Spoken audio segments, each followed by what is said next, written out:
Do you think that the AMLC will eventually also freeze assets of Speaker Martin Romualdez? I hope so, Karen, because you have to be fair. You cannot be, siding with one just because he is the first cousin.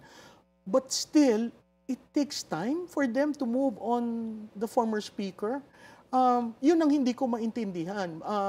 When you look at things in the House of Representatives, nobody moves there unless blessed by the speaker. Nobody goes beyond their jurisdiction in terms of committee unless ordered by the speaker. So I don't know why he is being treated that way.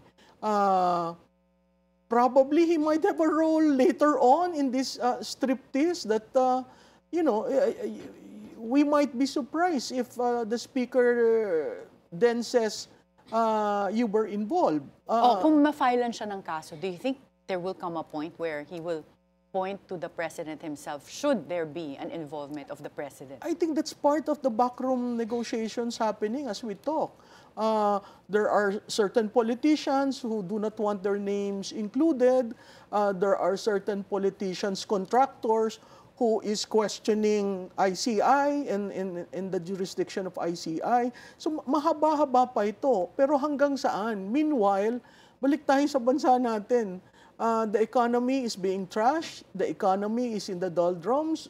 We are not getting the kind of economic traction that we want so we can develop as a nation.